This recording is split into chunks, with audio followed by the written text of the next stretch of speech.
저걸 먹고 싶다는 생각이 들었는데 못 먹는다 하면 죽을 것 같은 느낌 막 이런 남들도 이만큼 죽을 것 같은지 모르겠어요. 전 진짜 막 큰일 날 것 같거든요. 당장 생크림 못 먹으면.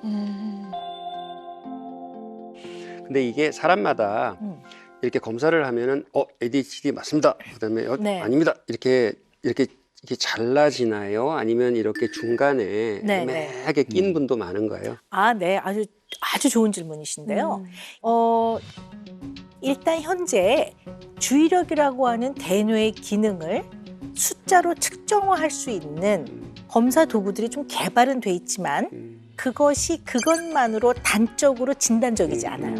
그러니까 영어로 말하면 다그노스틱하지 않다는 얘기예요. 그러니까 정확한 진단은 첫째 이거는 발달상의 과정에서 좀 늦어져 있는 거기 때문에 아주 어린 시절부터 봐야 돼요. 진단은 성인 때 되지만 잘 찾아 들어가면 문제의 시작은 어릴 때부터 시작됐어요. 그거를 정확하게 잘 못 찾아낸 뿐이지 어릴 땐 전혀 문제가 없었는데 어느 날 성인이 돼서 딱 생겼다. 그러면 그건 ADHD라고 안 해요. 그럴 때는 ADHD라기보다는 MRI가 더 찍어봐야 돼요. 혹시 무슨 낭종이 있거나 무슨 다른 문제가 있나? 여러 가지 네, 이런 걸 봐야지 전형적인 ADHD는 발달 과정에서 생겨난 늦어짐이기 때문에 어린 시절에 반드시 시작이 되는 문제라는 걸 알고 계셔야 돼요. 굉장히 복합적인. 네네.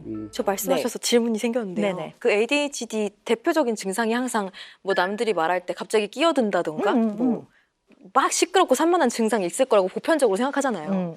저는 어렸을 때 오히려 남들이 걱정할 정도로 되게 조용했거든요. 조용하고 웃지도 않고 항상 심각하게 막 이렇게 생각하고 있고 엄청 유아 때부터. 근데 이것도 일종의 증상일 수가 있나요? 물론 과잉 행동을 동반하는 경우도 있고 동반하지 않는 경우도 있거든요. 네.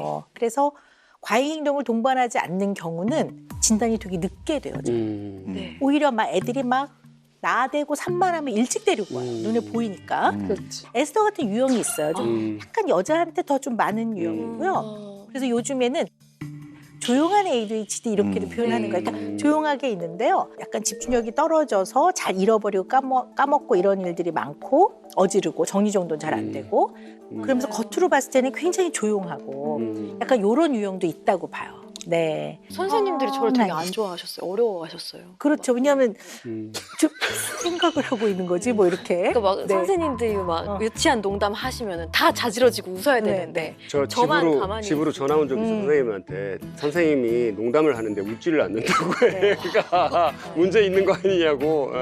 되게 빈정상해 하시더라고요. 네. 근데 그런 오해를 받는 거죠. 근데 사실 그때 생각이 옆길로 가 있으니까 사실 가만히 앉아서 딴 생각하고 있는 거죠. 뭐 어저께 봤던 만화부터 시작을 해서 뭐를 집에 가서 뭘 그려볼까 뭐 이제 이런 생각. 그러니까 언제나 현재 지금 여기서 벌어지고 있는 현장과 싹 비껴나가서 여기 있으니까 약간 동떨어진 섬처럼 동떨어져서 조용하게 있었던 것 같아요.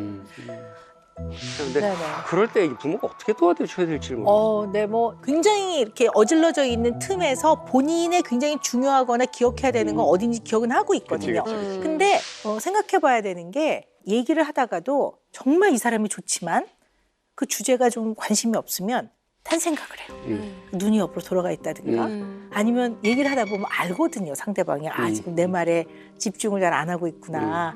그러면 이게 이제 반복이 되면 대인관계에 어려움이 생기기도 해요. 그러니까 이게 결국은 근데 대인관계 문제가 되는 것 같아요.